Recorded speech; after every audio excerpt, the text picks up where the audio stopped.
Pagkatapos tanggapin ang gawain ng Diyos sa mga huling araw, lagi akong nakikipagtipon sa mga kapatid na matagal nang nananampalataya sa Diyos. Nang makita ko na kapag nagbabahaginan sa mga salita ng Diyos, ay kayang magsalita ng lahat tungkol sa katiwalian na kanilang ipinapakita at kaya nilang suriin at pagnilayan ang kanilang sarili at himayin ang kanilang katiwalian ayon sa mga salita ng Diyos, talagang nainggit ako at nagsimulang gayahin sila. Unti-unti, nagawa ko ring suriin ang aking sarili kumpara sa mga salita ng Diyos at kilalanin ang aking katiwalian sa mga pagtitipon. Inakala kong pagkakilala na ito sa sarili. Nakita ng ilang kapatid na 2 o 3 taon pa lang akong nananampalataya sa Diyos. Pero kapag nagsasalita ako tungkol sa pagkilala sa sarili, nagsasalita ako sa paraang medyo organisado at malalim at tinitingnan nila ako ng may paghanga. Nakaramdam ako ng labis na pagmamalaki. Iniisip na may mahusay akong kakayahan at na alam ko kung paano kilalanin ang aking sarili at na kung magpapatuloy akong maghangad ng ganito, hindi ako malalayo sa pagbabago ng disposisyon at sa kaligtasan. Pagkatapos noon, tinutukan kong pagsikapan ng pagbabahagi ng aking pagkakilala sa sarili. Madalas na binabanggit ang mahihigpit na salita ng Diyos na naglantad sa mga tao para suriin ang aking sarili, para maipakita sa iba na malalim at tumatagos ang aking pag-aunawa at na mas maganda ang buhay pagpasok ko kaysa sa iba. Hindi ko kailanman pinagnilayan kung tama ba ang paraang ito ng pag-unawa. At sa dakong huli na lang, pagkatapos akong pungusan ng ilang beses, na napagtanto ko na peke ang lahat ng aking pagkakilala sa sarili. Noong Nobyembre 2020, sinusuri namin ng 2 pang kapatid ang mga video na ginawa ng ilang kapatid. Noong panahong iyon, maraming video ang isinumite at maraming isyu ang napuna ng mga kapatid. At may ilan sa mga iyon na hindi ko alam kung paano lutasin. Sa puntong iyon, lumitaw ang aking pabasta-bastang saloobin. Naisip ko, responsibilidad ko ang ilang grupo. Kaya medyo abala ako at mayroon pa akong ilang video na kailangang suriin. Kung maingat kong pag-iisipan at susuriin ang bawat video ayon sa mga prinsipyo, at susubukang masigasig na lutasin ang bawat isyong napuna ng mga kapatid, kakailanganin ko ng matinding pagsisikap. Gaano karaming libreng oras ang maiiwan nito sa akin? Isasantabi ko na lang muna ang ilan sa mga isyu na hindi ko maarok. Gayun din, medyo mas mabagal ang 2 kapatid na katuwang ko sa pagsusuri ng mga video. Kaya, kung mabilis kong susuriin ang mga video, hindi ba't madedehado lang ako? Sasabayan ko na lang ang bilis ng iba. Bukod dito, walang sino man ang nakakagawa ng kanyang tungkulin ng perpekto. Marami ring katotohanan ang hindi ko lubusang nauunawaan. Imposibleng ganap na lutasin ang bawat isyu. Kaya ayos na, kahit hindi ganap na malutas. Dahil dito, hindi ako nagsumikap na lutasin ang ilang isyu sa mga video o ang mga pagkalito ng mga kapatid. Kalaunan, natapos kong suriin ang lahat ng video na mayroon ako. At dahil mas marami akong sinuring video kaysa sa mga katuwang kong kapatid, medyo nasiyahan ako sa sarili ko at inisip kong medyo masipag at responsable ako sa aking tungkulin. Pero pagkaraan ng ilang panahon, niripaso ng supervisor ang mga video na aming isinumite. Nakahanap siya ng maraming isyong may kinalaman sa prinsipyo at sumulat siya sa amin ng isang seryosong liham para pungusan kami. Napakatagal na ninyong ginagawa ang tungkulin na ito, pero paulit-ulit itong mga pangunahing isyu ng prinsipyo. Hindi talaga dapat ito nangyayari. Hindi ninyo maarok ang mga prinsipyo. Mas maituturing ito na isang malalang kaso ng basta-bastang pag-uugali. Kailangan ninyong pagnilayan ng mabuti ang inyong saloobin sa inyong tungkulin. Nang marinig ko ang masakit na pagpupungos ng supervisor, Nakaramdam ako ng pag-aagrabyado at paglaban. Naisip ko, labis akong nagsisikap sa aking tungkulin kamakailan. Bakit hindi ka nagbabanggit ng anumang positibo tungkol sa amin at tumututok ka lang sa paglalantad ng aming mga problema? Bukod dito, walang sino man ang nakakagawa ng kanyang tungkulin ng perpekto at laging may mga kakulangan. Mayroon kaming mababaw na pangunawa sa katotohanan at hindi namin maarok ang ilang isyu. Kaya normal lang na may mga isyu sa ilang video na aming isinumite. Bakit hindi mo maunawaan iyon? Sa puso ko, patuloy akong nakikipagtalo. Habang nakikipag-usap sa mga katuwang kong kapatid, na ipahayag ko ang aking mga pananaw, sinasadya man o hindi, sinabi ko, masyadong maraming hinihingi ang supervisor. Wala namang perpekto. Ilang beses mo mang suriin ang isang video, magkakaroon pa rin ng mga issue.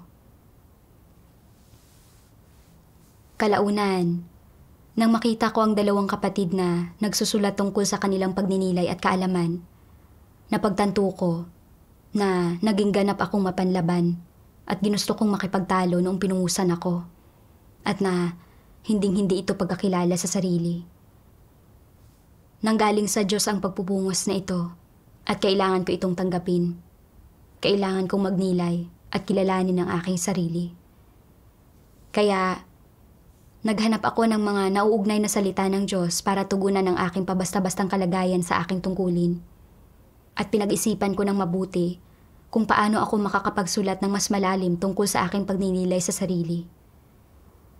Sinipi ko ang mas may higpit na salita ng Diyos na naglalantad sa pagiging pabasta-basta ng mga tao, na nagsasabi ng mga bagay tulad ng ang walang ingat na pagtrato sa aking tungkulin ay isang malubhang pagkakanulo sa Diyos, na nangangahulugan ng mababang uri ng pagkatao ang pagiging pabasta-basta sa aking tungkulin, at na ginawa akong bulok na mansanas ng pagkakalat ng mga panlilinlang para manglihis ng mga tao. Pagkatapos magsulat, inihambing ko ang aking mga pagninilay sa mga pagninilay ng dalawang kapatid at naramdaman kong mas malalim ang aking mga pagninilay. Medyo nasiyahan ako sa aking sarili. Iniisip na kaya kong pagnilayan at kilalanin ang aking sarili kapag pinungusan, na kaya kong malalim na himayin ang aking sarili ayon sa mga salita ng Diyos, at naniwala akong may natutunan akong aral. Medyo nagmalaki rin ako.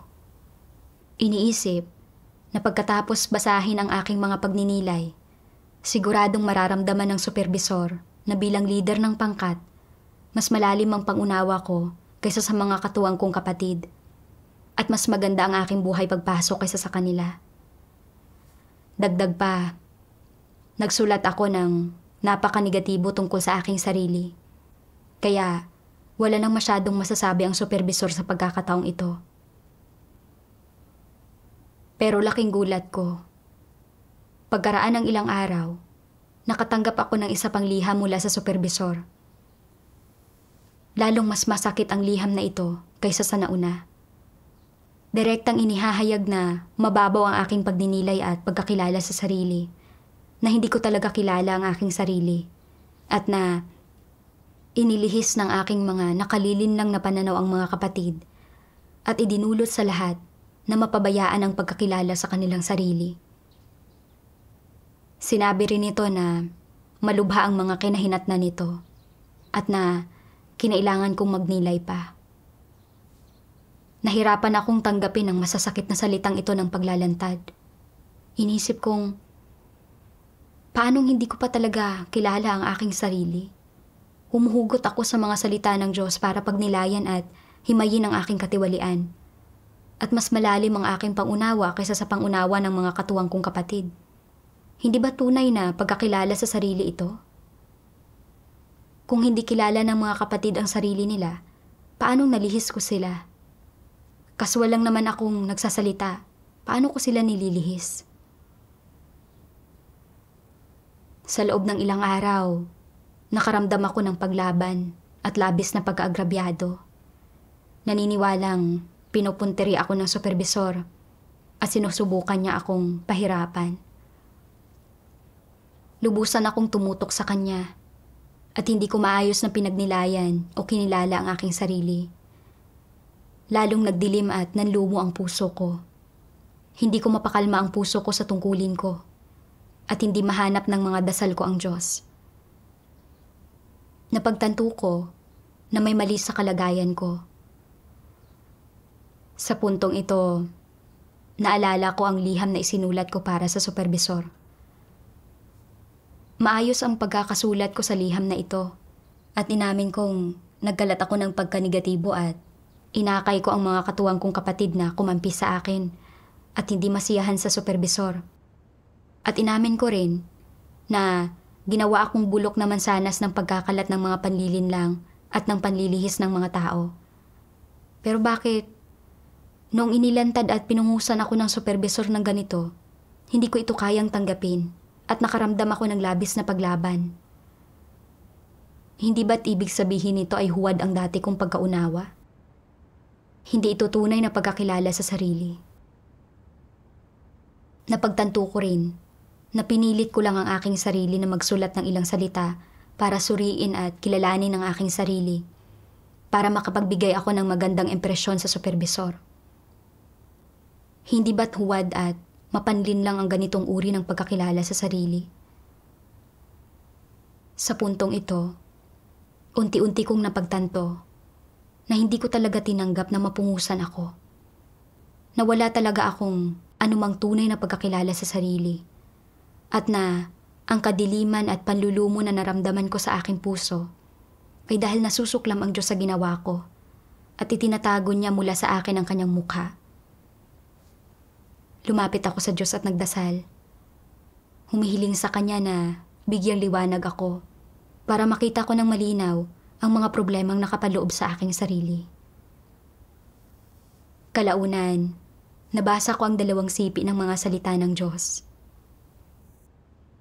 Kapag pinagbabahaginan ng ilang tao ang pagkakilala nila sa kanilang sarili, ang unang lumalabas sa kanilang mga bibig ay, isa akong dyablo, isang buhay na Satanas, isang taong lumalaban sa Diyos. Naghihimagsik ako laban sa Kanya at pinagtataksilan siya. Isa akong ulupong, isang masamang tao na dapat sumpain. Tunay ba itong pagkakilala sa sarili? Pangkalahatang ideya lang ang sinasabi nila. Bakit hindi sila nagbibigay ng mga halimbawa? Bakit hindi nila inilalantad ang mga nakakahiyang bagay na ginawa nila para himayin ang mga ito?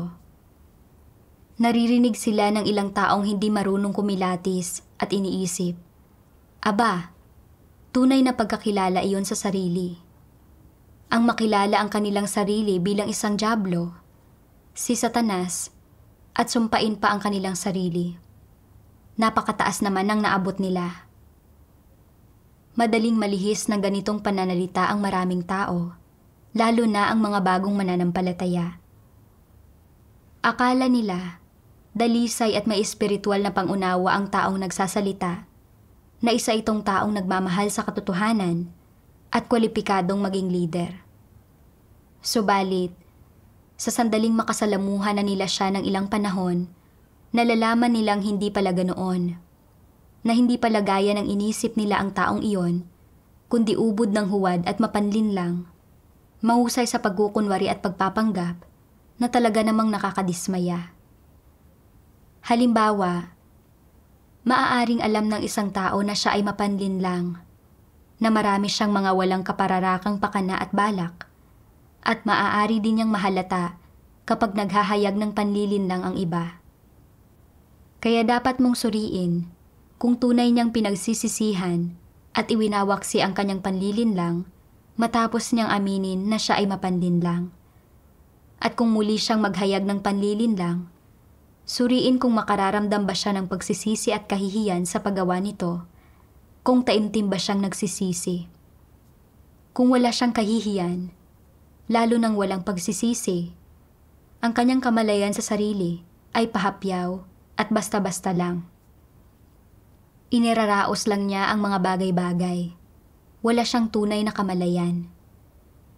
Hindi niya nararamdaman na ang panlilinlang ay napakasamang bagay o na ito ay malademonyo at tiyak na hindi niya nararamdaman kung gaano kawalang hiya at kahindik-hindik na pag-uugali ang panlilinlang. Iniisip niya, mapanlinlang ang lahat ng tao. Tanging ang mga hangal ang hindi mapanlinlang. Hindi ka magiging masamang tao sa kaunting panlilinlang. Wala akong ginawang masama. Hindi ako ang pinakamapanlinlang na tao. Kaya bang tunay na makilala ng gayong tao ang sarili niya? Tiyak na hindi. Ito ay dahil wala siyang kamalayan sa mapanlinlang niyang disposisyon. Hindi niya kinamumuhian ang panlilinlang at lahat ng sinasabi niya tungkol sa pagkakilala sa sarili ay mapagkunwari at hungkag. Ang hindi pagkilala sa sariling tiwaling disposisyon ay hindi tunay na pagkakilala sa sarili. Hindi tunay na nakikilala ng mga mapanlinlang na tao ang mga sarili nila dahil para sa kanila, hindi madaling tanggapin ang katotohanan. Kaya, gaano man karaming mga salita at doktrina ang nasasabi nila, hindi talaga sila magbabago. Paano matutukoy ng isang tao kung mahal ng isang tao ang katotohanan? Sa isang banda, dapat tingnan kung kayang kilalanin ng taong ito ang kanyang sarili batay sa salita ng Diyos. Kung kaya niyang pagnilayan ang kanyang sarili at makadama ng tunay na pagsisisi. Sa kabilang banda, dapat tingnan kung natatanggap at naisasagawa nito ang katotohanan. Kung natatanggap at naisasagawa nito ang katotohanan, isang tao ito na nagmamahal sa katotohanan at na nakapagpapasakop sa gawain ng Diyos. Kung kinikilala lang niya ang katotohanan, ngunit hindi niya ito tinatanggap o isinasagawa kailanman, tulad ng sinasabi ng ilang tao, nauunawaan ko ang lahat ng katotohanan, pero hindi ko ito kayang isagawa. Nagpapatunay ito na hindi siya isang taong nagmamahal sa katotohanan. Inaamin ng ilang tao na ang salita ng Diyos ay ang katotohanan at na mayroon silang mga tiwaling disposisyon at sinasabi rin nila na handa silang magsisi at panibaguhin ang kanilang sarili. Pero pagkatapos niyon, wala namang anumang pagbabago. Pareho pa rin ng dati ang mga salita at kilos nila. Kapag tinatalakay nila ang pagkilala sa kanilang sarili, para silang nagbibiro o bumubulalas ng isang salawikain. Hindi nila talaga pinagninilayan o kinikilala ang sarili nila sa kaibuturan ng puso nila. Ang pangunahing issue ay wala silang saloobin ng pagsisisi. Lalong hindi sila bukas na nagtatapat tungkol sa katiwalian nila para tunay nilang mapagnilayan ang sarili nila. Sa halip, nagkukunwari sila na kilala nila ang kanilang sarili sa pamamagitan ng paggawa ng mga bagay na nagpapakita na may pagkakakilanlan nga sila. Hindi sila mga taong tunay na kilala ang kanilang sarili o tumatanggap sa katotohanan. Kapag nagsalita ang gayong mga tao tungkol sa pagkakilala sa kanilang sarili, nakikiayon lang sila. Nagbabalat kayo sila at nanloloko. At huwad ang kanilang espiritualidad. Ang ilang tao ay mapanlinlang. At kapag nakikita nila na ibinabahagi ng iba ang pagkaalam ng mga ito sa kanilang sarili, iniisip nila, lahat ng iba pa ay nagtatapat at hinihimay ang sarili nilang panlilinlang. Kung wala akong sasabihin, iisipin ng iba na hindi ko kilala ang sarili ko. Kung gayon, kailangan kong makiayon. Pagkatapos niyon, inilalarawan nila na napakalubha ng sarili nilang panlilinlang. Ipinapaliwanag iyon ng madamdamin at ang kanilang pagkakilala sa sarili ay tila napakalalim. Pakiramdam ng lahat ng nakaririnig ay talagang kilala nila ang kanilang sarili at kaya naman naiinggit ang mga ito sa kanila. At dahil dito, pakiramdam ng mga ito ay para bang maluwalhati sila na para bang pinalamutian nila ng sinag ang sarili nilang ulo. Ang ganitong pagkakilala sa sarili na nakamtan sa pamamagitan ng wala sa loob na pagsasabi ng gayon, na may kasamang pagkukunwari at panlilinlang, ay lubos na naililihis ang iba. Sa pagsisiwalat ng mga salita ng Diyos, at pagsusuri sa aking sarili kumpara dito, napagtanto ko na ang aking pagkakilala sa sarili ay walang iba kundi pagpapaimbabaw at panlilin lang. Pakitang tao lang ang aking pagkakilala sa sarili para malugod ang supervisor ko. Naisip kong binanggit niya ang mga isyu namin. Sinabing irresponsable at pabasta-basta kami sa mga tungkulin namin. At sa pagninilay ng mga katuwang kong kapatid sa sarili nila, kung hindi ko kilala ang aking sarili, magmumukhang hindi ko tinatanggap na mapungusan ako. Kung ang pagninilay ko bilang leader ng pangkat ay mas mababaw kaysa sa iba, hindi ba't magmumukhang mababang uri ang buhay pagpasok ko? Dahil sa layuning ito, napilitan akong magsulat ng ilang salita ng pagninilay at pagkilala sa sarili. Pero hindi ito tunay na pagkilala mula sa puso, ni totoong pag-unawa mula sa pagtanggap ng paghatol at pagkastigo ng mga salita ng Diyos. Wala akong naramdamang pasakit o pagkakautang.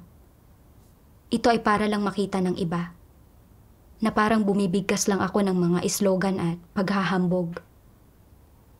Pasalita kong kinilala ang aking pabasta-bastang saloobin, pero sa puso ko, hindi ko talaga ito pinaniwalaan. Inisip ko pa nga, hindi malaking isyo kung may ilang problema o paglihis sa tungkulin ko. Sino ba ang kayang gumampan ng tungkulin nila nang walang anumang mga isyo? Sinasamantala lang ng supervisor ang isang maliit na problema sa tungkulin ko para pungusan at pangaralan ako. Masyado siyang maraming hinihingi. Nagkakalat din ako ng pagkadismaya sa supervisor kapag nakatalikod siya. Sa anong paraan ito totoong pagkakilala sa sarili? Ang mas malala pa, kahit na malinaw na hindi ko tinanggap sa loob-loob ko ang pagpupungos ng supervisor, kumilos ako na para bang tinanggap ko iyon. Inilapat ko sa aking sarili ang mga salita ng Diyos na naglalantad sa pagiging pabasta-basta ng mga tao. Nakita ko na ang aking mga panloob at panlabas na kalagayan ay magkasalungat, na lumilin lang sa iba at nagbibigay sa kanila ng isang huwad na impresyon. Talagang mapanlin lang ako. Ganap lang akong nakumbinsi sa pamamagitan ng paghahayag ng mga katunayan. Talagang wala akong pagkaunawa sa aking sarili. Ang aking pagkakilala sa sarili ay mga formal at hungkag na salita lang. Walang iba kundi pagkukunwari at panlilin lang. Kahit gaano pa kalalim o kasinsin ang pagninilay ko, ang lahat ng iyon ay huwad at peke lang. Nang mapagtanto ko ito, natauhan ako sa wakas. Sa lahat ng taong ito ng pananampalataya sa Diyos, palagi kong tinatalakay ang pagkakilala sa sarili at hinihimay ang aking sarili sa mga pagtitipon. Pero sa kabila ng lahat ng pagkakilalang ito, wala pa rin gaanong pagbabago. Ang aking pagkakilala sa sarili ay para lang makuha ang paghanga at papuri ng iba. Maipagmayabang ang aking tinatawag na mabuting buhay pagpasok. At palihim pa ngang maikumpara sa mga kapatid ko ang aking pagbabahagi at kaalaman kapag nakikipagtipon ako. Para makita kung sino ang may mas malalim at mas masinsinang pangunawa. Sa teorya lang ang aking pagkakilala sa sarili.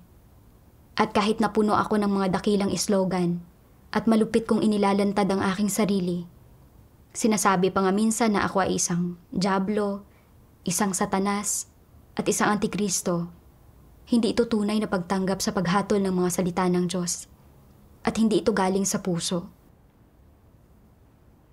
Sa halip, sinisipi ko lang ang mga salita ng Diyos para makabigkas ako ng mga dakilang doktrina na malalim pakinggan. Pero ang totoo ay hungkag naman at walang gaanong totoong pagkaunawa sa tiwaling kalagayan ko. Nilinlang ng ganitong uri ng pagkakilala sa sarili ang iba at binulag ako nito.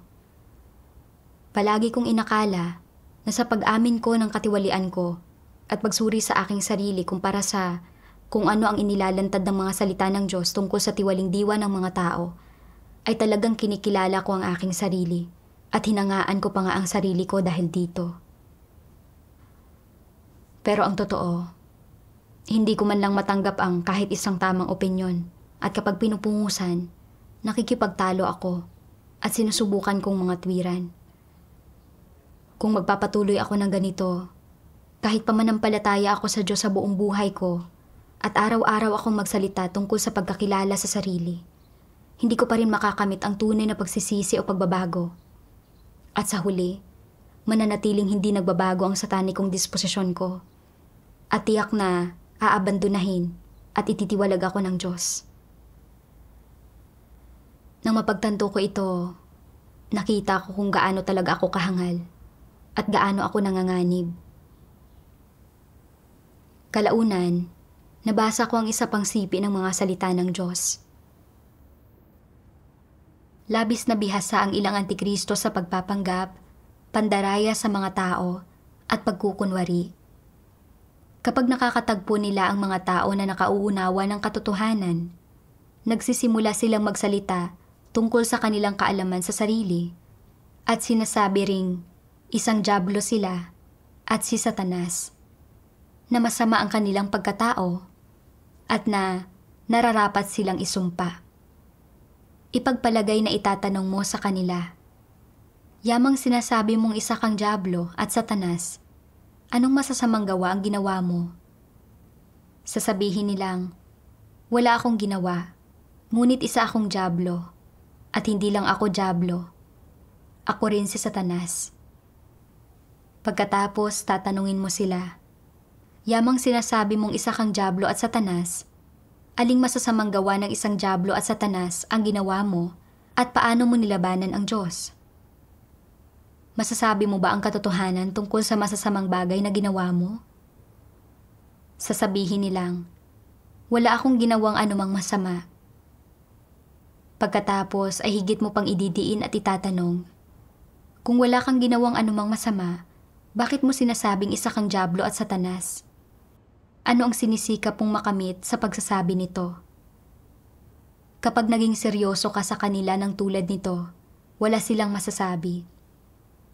Sa totoo lang, nakagawa sila ng maraming masasamang bagay, ngunit hindi nila lubos na ibabahagi sa iyo ang mga katunayan tungkol dito. Magsasalita lang sila ng ilang kabulastugan at maglilitanya ng ilang doktrina para mangusap ng kanilang kaalaman sa sarili sa isang hungkag na paraan. Pagdating sa kung paano nila partikular na nahikayat ang mga tao, dinaya ang mga tao, ginamit ang mga tao base sa kanilang damdamin, nabigong seryosohin ang mga interes ng sambahayan ng Diyos, lumaban sa mga pagsasaayos ng gawain, dinaya ang itaas, inilihim ang mga bagay-bagay sa mga kapatid, at kung gaano nila napinsala ang mga interes ng sambahayan ng Diyos, hindi sila magsasabi ng kahit isang salita tungkol sa mga katunayang ito. Isa ba itong tunay na kaalaman sa sarili? Hindi. Sa pagsasabing sila ay isang dyablo at Satanas, hindi ba sila nagkukunwaring sila ay may kaalaman sa sarili para itaas at patotohanan ang kanilang sarili? Hindi ba ito isang kaparaanan na ginagamit nila? Hindi mauunawaan ng isang pangkaraniwang tao ang kaparaanang ito. Paminsan-minsang inililihis ni Satanas ang mga tao sa pamamagitan ng pagtataas at pagpapatotoo sa sarili nito. At paminsan-minsan ay kaya nitong aminin ang mga pagkakamali nito sa pasikot-sikot na paraan kapag wala na itong ibang pagpipilian. Ngunit pagkukunwari ang lahat ng ito. At ang layo nito ay makamit ang simpatsya at pangunawa ng mga tao. Sasabihin pa nga nito, walang sino mang perpekto. May mga tiwaling disposisyon ang lahat at nagkakamali ang lahat. Hanggat kayang itama ng isang tao ang kanyang mga pagkakamali, mabuting tao siya. Kapag naririnig ito ng mga tao, pakiramdam nila ay tama ito at patuloy na sumasamba at sumusunod kay Satanas. Ang kaparaanan ni Satanas ay ang maagap na pagkilala sa mga pagkakamali nito at palihim na pinupuri ang sarili nito at itinataas ang posisyon nito sa puso ng mga tao para tanggapin ng mga tao ang lahat tungkol dito, kahit ang mga kamalian nito. At pagkatapos ay patawarin ang mga kamaliang ito, unti-unting kalimutan ang mga ito at sa kalaunan ay ganap na tanggapin si Satanas. Nagiging tapat dito hanggang kamatayan hinding-hindi iiwan o tatalikuran ito at sinusundan ito hanggang sa dulo. Hindi ba't ito ang kaparaanan ni Satanas sa paggawa ng mga bagay-bagay? Ganito kumikilos si Satanas. At ginagamit din ng mga antikristo ang ganitong uri ng kaparaanan kapag kumikilos sila para tuparin ang kanilang mga ambisyon at layon na pasambahin at pasunurin sa kanila ang mga tao. Ang mga kahihinatnan nito ay magkapareho at hindi masyadong naiiba sa kahihinatnan ng paglilihis at pagtitiwali ni Satanas sa mga tao. Sa pagninilay sa aking sarili, ako ay mismong tulad ng inilantad ng Diyos. Noong pinungusan ako, malinaw na nakikipagtalo ako at tumatangging magpasakop ang kalooban ko. Pero para sabihin ng iba na kaya kong tanggapin ang katotohanan at para mapalitan ng magandang impresyon ang negatibong impresyon sa akin ng supervisor, hinimay at inalam ko ang mga problema ko nang walang pag-aalinlangan at gumamit ako ng ilang masasakit na salita para suriin ang aking sarili. Sinasabi na ako ay walang pagkatao, nanlilihis ng iba at nanggugulo at nanggagambala ng gawain ng iglesia. Para isipin ng iba na malalim at masinsinan kong nauunawaan ang aking sarili. Ang totoo, umaatras ako ng isang hakbang para sumulong ng 2 hakbang. Ginagamit ang aking agarang pag-amin ng pagkakamali para patahimikin ng iba at para sang-ayunan at hangaan ako ng lahat at sabihin ng lahat na kaya kong tanggapin ang katotohanan na may buhay pagpasok ako at na itinatama ko ang mga pagkakamali ko sa oras na malaman ko ang mga ito. Nagpanggap ako at gumamit ng hungkag na doktrina para pagandahin ang aking sarili.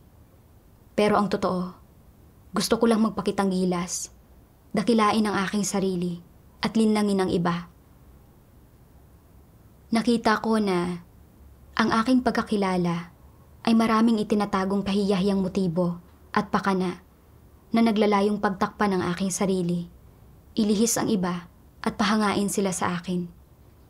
Talagang nakakasuklam ako. Bukod pa rito, hindi ko naman talaga inisip na ganoon kalubha ang mga problema ko. Pero inilarawan ko ang aking sarili bilang nakakapangilabot at kasuklam-suklam. Sa diwa, ang ginagawa ko ay huwad na pagpapatotoo para ilihis ang iba. Sa pamamagitan lang ng pagbubunyag na ito, na nakita ko kung gaano talaga kamapanlin lang ang kalikasan ko, na kaya kong pikein at gawing huwad ang aking pagkakilala sa sarili. Ang paglalantad at pagpupungos ng supervisor ay tama talaga. Kalaunan, nabasa ko ang isang sipi ng mga salita ng Diyos at nagkaroon ako ng kaunting pagkaunawa sa maling landas na tinatahak ko. Sabi ng makapangyarihang Diyos, sa mga naghahangad ng buhay, si Pablo ay isang taong hindi alam ang sarili niyang diwa. Hindi siya mapagpakumbaba o mapagpasakop. Sa anumang paraan, ni hindi niya alam ang kanyang kakanyahan na salungat sa Diyos. Kaya nga, siya ay isang taong hindi pa sumailalim sa mga detalyadong karanasan at isang taong hindi nagsagawa ng katotohanan. Iba si Pedro. Alam niya ang kanyang mga pagkakamali, kahinaan, at tiwaling disposisyon bilang isang nilikha. Kaya nga nagkaroon siya ng isang landas ng pagsasagawa na naging daan upang magbago ang kanyang disposisyon. Hindi siya isa sa mga mayroon lamang doktrina, ngunit hindi nagtaglay ng realidad. Yaong mga nagbabago ay mga baguhan na naligtas na. Sila yaong mga karapat-dapat sa pagsisikap na matamo ang katotohanan. Ang mga taong hindi nagbabago ay kabilang sa mga natural na lipas na. Sila yaong mga hindi naligtas, ibig sabihin, yaong mga itinaboy ng Diyos. Hindi sila maaalala ng Diyos gaano man kadakila ang kanilang gawain. Kapag ikinumpara mo ito sa sarili mong pagsisikap, kapareho ka man ni Pedro o ni Pablo sa huli, ay dapat maging malinaw. Kung wala pa ring katotohanan sa iyong hinahanap, At kung kahit ngayon ay mayabang ka pa rin at walang pakundangan na kagaya ni Pablo at magaling ka pa rin magsalita at mayabang na katulad niya, walang duda na isa kang masamang tao na nabibigo. Kung hinahangad mo ang hinangad ni Pedro, kung hinahangad mo ang mga pagsasagawa at tunay na mga pagbabago, at hindi ka mayabang o matigas ang ulo, kundi hinahangad mong gampanan ang iyong tungkulin, ikaw ay magiging isang nilikha na kayang magtagumpay. Hindi alam ni Pablo ang sarili niyang kakanyahan o katiwalian, lalong hindi niya alam ang sarili niyang paghihimagsik. Hindi niya binanggit kailanman ang kanyang kasuklam-suklam na paglaban kay Kristo, ni hindi siya masyadong nagsisi. Nag-alok lamang siya ng maikling paliwanag at, sa kaibuturan ng kanyang puso, hindi siya lubusang sumuko sa Diyos. Bagamat nahulog siya sa daan patungong Damasco, hindi siya tumingin sa kanyang sariling kaibuturan.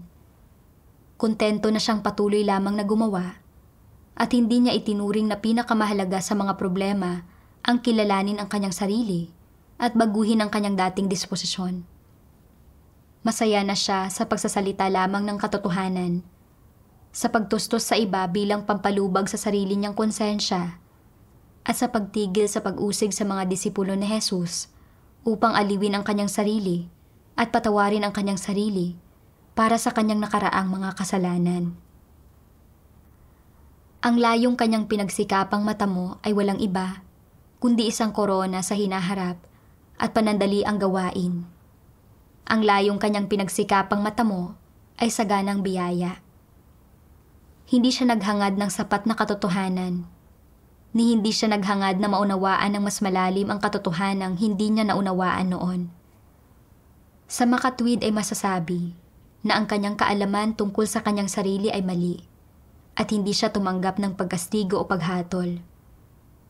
Hindi komo na kaya niyang gumawa ay mayroon siyang kaalaman tungkol sa kanyang sariling likas na pagkatao o diwa. Ang kanyang tuon ay nasa panlabas na mga pagsasagawa lamang. Ang kanyang pinagsumikapan, bukod pa riyan, ay hindi pagbabago, kundi kaalaman. Ang kanyang gawain ay ang lubos na resulta ng pagpapakita ni Jesus sa daan patungong Damasco. Hindi iyon isang bagay na orihinal niyang naipasyang gawin, ni hindi ito gawaing naganap matapos niyang matanggap ang pagtatabas ng kanyang dating disposisyon. Paano man siya gumawa, hindi nagbago ang kanyang dating disposisyon. Kaya nga, ang kanyang gawain ay hindi naging bayad para sa dati niyang mga kasalanan, kundi gumanap lamang ng isang papel sa mga iglesia noong panahong iyon. Para sa isang taong tulad nito, na ang dating disposisyon ay hindi nagbago, ibig sabihin, hindi naggamit ng kaligtasan, at lalo pang walang taglay na katotohanan. Talagang wala siyang kakayahang maging isa sa mga tinanggap ng Panginoong Hesus. Inilalantad ng mga salita ng Diyos ang mga landas na tinahak ni na Pedro at Pablo. Ang tagumpay ni Pedro sa pananampalataya sa Diyos ay nasa kanyang masigasig na paghahangad sa katotohanan at pagtuon sa pagkilala sa sarili. Mahigpit niyang sinuri ang sarili niya kumpara sa mga salita ng Panginoong Hesus na naglantad sa sangkatauhan. Pinagnilayan niya ang sarili niya ayon sa mga salita ng Diyos at kalaunan ay nakamit niya ang tunay na pagkakilala sa sarili. Ang pagkabigo ni Pablo ay dahil sa kanyang kawalan ng kaalaman sa kanyang tiwaling diwa. Kontento na siyang pasalitang pagkilala lang. Tinatawag ang sarili niya na isang makasalanan at ang pinuno ng mga makasalanan. Pero hindi niya kailanman hinimay o inilantad kung paano niya pinaghimagsikan at nilabanan ang Panginoong Hesus o kung anong kasamaan ang kanyang ginawa. Hungkag at huwad ang kanyang pagkakilala sa sarili. Bukod sa nabigo itong magdulot sa kanya ng pagbabago sa buhay disposisyon, lalo pa siyang naging mas mapagmataas dahil dito. At sa huli, tahasan siyang nagpatotoo sa sarili niya. Sinasabi na nabubuhay siya bilang si Kristo. Sa pagsisiwalat ng mga salita ng Diyos, napagtanto ko na tinatahak ko ang landas na pareho ng kay Pablo. Sa lahat ng taon na ito ng pananampalataya sa Diyos, nagsalita ako tungkol sa pagkakilala sa sarili sa mga pagtitipon at sa harap ng mga kapatid. Sinasabi na ako ay mapagmataas, makasarili, ubod ng sama, at walang pagkatao. Sinasabi pa nga na isa akong dyablo at isang satanas, na madaling dumadaloy mula sa bibig ko ang mga salita ng pagkakilala sa sarili. At kahit aling aspekto pa ng tiwaling disposisyon ko ang kinikilala ko, kaya akong magsalita tungkol dito sa loob ng 10 hanggang 20 minuto. Pero sa puso ko, hindi ako nakaramdam ng anumang pasakit o pagkabalisa. Hindi ko maiwasang tanungin ang sarili ko. Sa lahat ng pagkakilalang ito sa sarili, sa lahat ng mga taong ito, talaga bang tinanggap ko ang paghatol ng alinman sa mga salita ng Diyos? Namuhi ba talaga ako sa sarili ko? Anong aspekto ng aking tiwaling disposisyon ang talagang nagbago? Sa tuwing may mga pagtitipon o kapag inilalantad ako ng iba, nagtatalakay ako ng ilang kaalaman sa doktrina para lang iraos ang gawain. Pero wala akong nararamdamang pagkakonsensya o pagkakautang sa puso ko. At pagkatapos, hindi ko kailanman iniisip kung paano maghangad ng pagbabago. Habang lalo kong nakikilala ang aking sarili sa ganitong paraan, lalo akong nagiging pabaya at nawawala ang motibasyon ko na umusad sa mga tungkulin ko. Talagang hindi nagdulot ng anumang pagbabago sa akin ang aking pagkakilala sa sarili. Sa halip, nasiyahan na ako sa sarili ko at hinangaan ko ang sarili ko. Inisip ko na kinilala ko ang aking pagiging pabasta-basta, pagiging makasarili, at pagiging kasuklam-suklam. At na nakilala ko ang aking kawalan ng pagkatao. Inisip ko pa nga na mas malalim at mas masinsinan ang pangunawa ko kaysa sa iba. At na ang ibig sabihin nito ay nakapasok na ako sa katotohanan. Ang gayong mapagpaimbabaw na pagkakilala sa sarili ay hindi lang nakalinlang ng iba, kundi nakalihis din sa akin. At sa huli, ako ang dumanas ng kawalan. Ang totoo, ilang kapatid ang kumilatis nitong aking tinatawag na pagkakilala sa sarili. Sinabi pa nga ng isang kapatid sa akin, mukhang dakila at hindi maaabot ng karamihan ng tao ang sinasabi mong pagkakilala sa sarili. At noong una, hinangaan ko ito. Pero kalaunan, hindi kita nakitang nagtamo ng gaanong pagbabago o pagpasok. Sa pagninilay, talagang kaawa-awa ito. Sa paglipas ng mga taon, habang ginagampanan ko ang mga tungkulin ko, nagsaayos ang Diyos ng maraming kapaligiran para sa akin at naharap din ako sa maraming pagpupungos, pero pinalampas ko ang lahat ng oportunidad na ito. At hindi ko maayos na pinagnilayan o kinilala ang aking sarili sa mga usaping ito. Nagpahayag ang Diyos ng napakaraming salita. Inilalantad ang lahat ng aspekto ng mga tiwaling disposisyon ng tao sa pag-asang talagang matatanggap ng mga tao ang paghatol ng kanyang mga salita. Maiwawaksin nila ang mga tiwaling disposisyon nila at makakamit nila ang kaligtasan. Pero ginamit ko lang ang mga literal na salita ng Diyos bilang isang kasangkapan sa pagpapakitang gilas. Sinasangkapan ng aking sarili ng napakaraming doktrina, pero hindi ko talaga binago ang tiwaling disposisyon ko. Kagaya lang ako ng mga mapagpaimbabaw na Pariseo. Sa pag-iisip nito, nakaramdam ako ng krisis. At napagtanto ko na hindi ako pwedeng magpatuloy ng ganito. Kaya nagdasal ako sa Diyos. Humihiling sa Kanya na gabayan ako para maitama ko ang mga maling hangarin ko at tunay kong makilala ang aking sarili. Sa pagdarasal at paghahanap, nakakita ako ng landas ng pagsasagawa at pagpasok sa mga salita ng Diyos. Sabi ng mga salita ng Diyos, kung ang iyong kaalaman sa sarili ay mayroon lamang papiyaw na pagkakilala sa mabababaw na bagay, kung sasabihin mo lang na mayabang at mapagmatuwid ka, na naghihimagsik at lumalaban ka sa Diyos, Kung gayon, hindi ito tunay na kaalaman, kundi doktrina. Dapat mong isama ang mga katunayan dito. Dapat mong isiwalat ang alinmang mga usapin na may pinanghahawakan kang mga maling intensyon at pananaw o mga baluktot na opinyon para sa pagbabahagi at pagsusuri. Ito lamang ang tunay na pagkakilala sa sarili. Hindi ka dapat magkaroon ng pagkaunawa sa iyong sarili batay lamang sa iyong mga kilos. Dapat mong maarok kung ano ang susi at lutasin ang ugat ng problema. Sa sandaling lumipas ang isang panahon, dapat mong pagnilayan ang iyong sarili at ibuod kung aling mga problema ang nalutas mo at kung alin ang nananatili pa rin. Kaya, dapat mo ring hanapin ang katotohanan para lutasin ang mga problemang ito. Hindi ka dapat maging pasibo.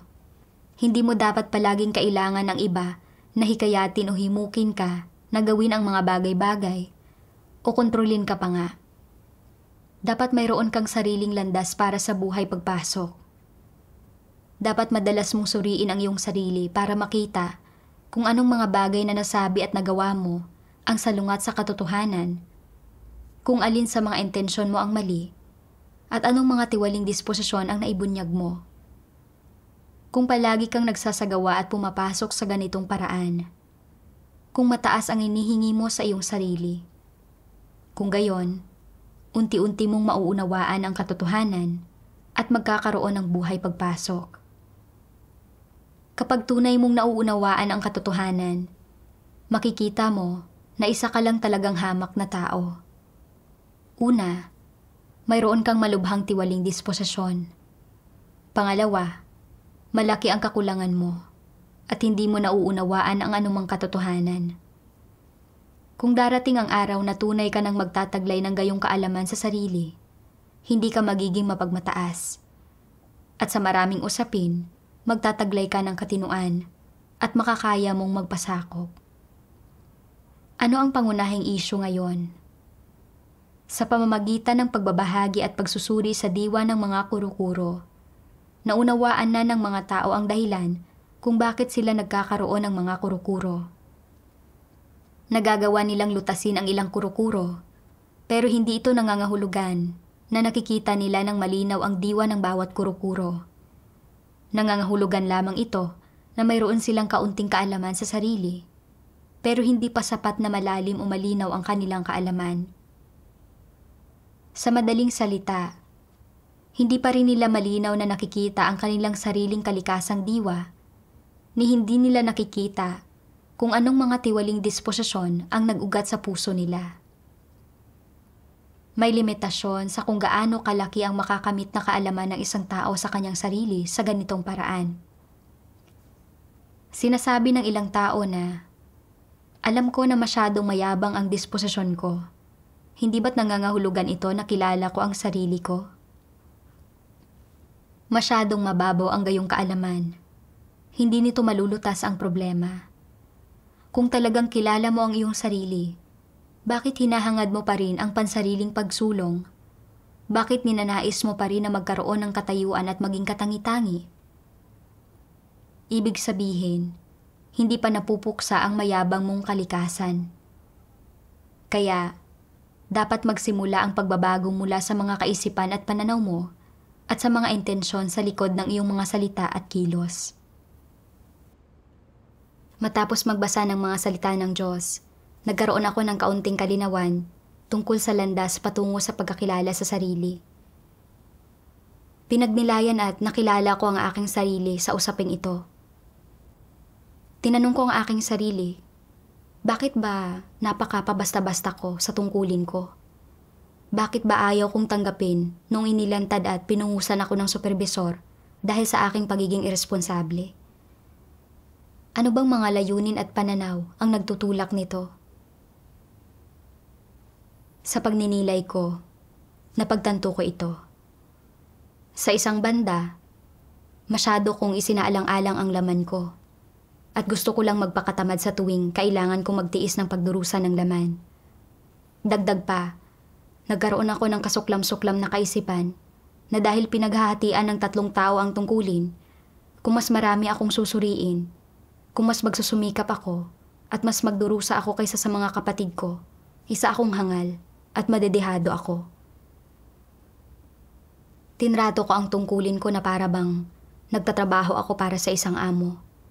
Palaging nagkakalkula ng mga pakinabang at kawalan at nakakaramdam ng pagkadehado kung medyo mas marami akong ginagawa o medyo mas nagdurusa ako kaysa sa iba. Tila ba ginagampanan ko ang tungkulin ko, pero ang totoo, puno ako ng mga buktot na pakana at iniisip ko lang ang sarili kong kapakanan. Labis akong makasarili at kasuklam-suklam. Higit pa rito, nalaman ko na may isa pa akong maling pananaw. Nananiwala akong walang sino man ang perpekto, na walang sino man ang kayang gampanan ang tungkulin niya ng perpekto, at na normal ang pagkakaroon ng ilang problema o paglihis. Kaya noong pinungusan ako, hindi ko pinagnilayan o kinilala ang aking sarili. At sa halip ay, inisip ko lang na masyadong maraming hinihingi ang supervisor. Noong talagang pinagnilayan at hinimay ko ang aking sarili, napagtanto ko na hindi naaayon ang pananaw na ito sa katotohanan. Kahit na hindi hinihingi ng Diyos sa atin na gampanan natin ng perpekto ang mga tungkulin natin, umaasa naman siya na maibibigay natin sa mga tungkulin natin ang lahat ng ating makakaya. Ito ang prinsipyong dapat nating sundin sa mga tungkulin natin. Pero kumapit ako sa mga maling pananaw at ayaw kong magsumikap kahit na maiiwasan ang mga problema kung magbibigay lang ng kaunti pang atensyon. Hindi ko sinusubukan ang lahat ng makakaya ko, lalong hindi ko ito isinasa puso. Dahil dito, nagkaroon ng paraming isyu sa tungkulin ko, na direktang humadlang at nagdulot ng mga kawalan sa tungkulin ko. Nang mapagtanto ko ito, medyo naunawaan ko ang kalagayan ng kalooban ko. Noong nagkakaroon na ako ng kaunting pagkaunawa, dumating ang supervisor para makipagtipon sa amin. Tinatanong kung paano namin naunawaan ang aming pagkakapungos at pagkakabunyag kamakailan. Sinimulan kong ayusin sa isip ko ang sasabihin ko. Napapaisip na, paano ba ako magsasalita para isipin ng supervisor na mayroon akong pagkakilala sa sarili? Paano ko mapagmumukha na mayroon akong malalim na pagkaunawa? Kung mukhang masyadong mababaw ang pangunawa ko, mamaliitin ba ako ng supervisor at ng mga katuwang kong kapatid dahil sa pagkakaroon ko ng mababang uri ng buhay pagpasok? Noong mag-isip ako ng ganito, agad kong napagtanto.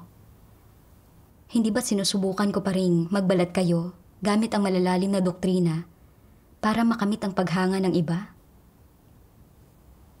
Alam kong pagkakataon ito na inihanda sa akin ng Diyos para isagawa ko ang katotohanan at maging matapat akong tao. Kaya nagdasal ako sa Diyos sa puso ko. Nagpapasya na anuman ang maging tingin sa akin ng mga kapatid, kailangan kong sabihin ang katotohanan mula sa puso ko at ibahagi ang lahat ng nauunawaan ko.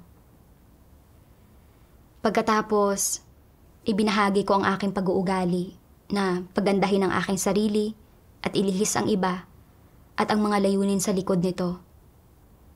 Inamin ko rin na sa sandaling iyon, nakikilala ko lang na ang dati kong pagkaunawa ay huwad at peke. At batid ko ang layunin kong maging pabasta-basta. Pero hindi ko pa ganap na napagtatanto ang kalikasan at mga kahihinatnan ng pagiging pabasta-basta ko. Pagkatapos kong ihayag ang aking mga tunay na kaisipan at pagkaunawa, nakaramdam ako ng ginhawa sa puso ko dahil sa wakas ay naipakita ko na sa iba ang tunay kong sarili at hindi ko na kailangang pigain ang utak ko para pagandahin ang aking sarili. Kalaunan, madalas akong kumakain at umiinom ng mga salita ng Diyos ng paghatol at paglalantad tungkol sa kalagayan kong maging pabasta-basta sa tungkulin ko. At pinagdinilayan at kinikilala ko ang aking kalagayan at pag-uugali. Kung hindi ko nauunawaan ang isang bagay, kumukonsulta ako sa mga kapatid ko. Sa pamamagitan ng patnubay at tulong ng lahat, nagkaroon ako ng kaunting totoong pagkaunawa sa aking sarili. At nabawasan ang pagiging pabasta-basta ko noong ginampanan ko ulit ang tungkulin ko. Kapag nakakatagpo ako ng mga problema at paghihirap sa tungkulin ko at hindi ko alam kung paano lutasin ang mga ito, ipinagdarasal ko sa Diyos ang mga problemang ito at umaasa ako sa Kanya. Naghahanap ng mga nauugnay na katotohanang prinsipyo o kaya ay nakikipagbahaginan ako sa mga katuwang kong kapatid o kumukonsulta sa supervisor. Nagsusumikap na ganap na maunawaan at linawin ang mga isyong ito.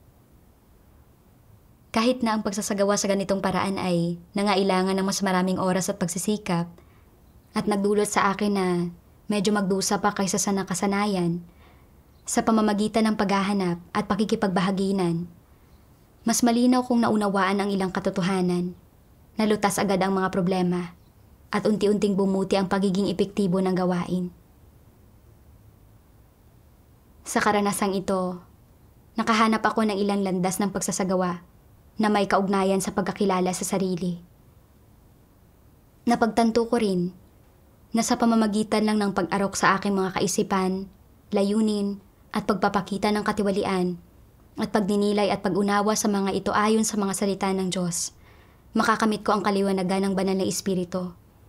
Makikita ko ang kalikasan ng mga problema, makikilala ko ang aking tiwaling disposisyon at diwa, talagang kamumuhian ko ang aking sarili, at magiging handa akong magsisi at magbago. Ang pagbansag sa sarili, pagsunod sa mga regulasyon, at mapagpaimbabaw na pagkilala sa sarili ay mga bagay na ginagawa para mapahanga ang iba at hindi nagdudulot ng tunay na pagsisisi. Ang pinakamalaki na nitong maidudulot ay ang pagsunod sa regulasyon at pagpipigil sa sarili. Pero pagkalipas ng ilang panahon, mauulit lang ang mga lumang problema. Para itong mga relihiyosong tao na nagkakasala tapos umaamin. Kahit gaano karaming taon pa silang manampalataya sa Diyos, hindi nila makakamtan ang pagbabago sa disposisyon. Napagtanto ko kung gaano kahalaga na talaga makilala ang sarili dahil may direkta itong kaugnayan sa kung tayo ba ay makakapagsisi, makakapagbago, at maliligtas. Sa pagbabalik tanaw sa aking mga taon ng pananampalataya sa Diyos, tila kumakain at umiinom ako ng mga salita ng Diyos at ginagampanan ko ang mga tungkulin ko araw-araw. Pero hindi ko talaga tinanggap ang paghatol o pagkastigo ng mga salita ng Diyos. Kung hindi dahil sa karanasang ito ng pagkakapungos, mamumuhay pa rin ako sa aking mga kuro-kuro at imahinasyon at hindi ko makikilala ang aking sarili. Pinapasalamatan ko ang Diyos sa pagsasaayos ng sitwasyong ito para maitama ang mga paglihis sa aking paghahangad. Salamat sa Diyos.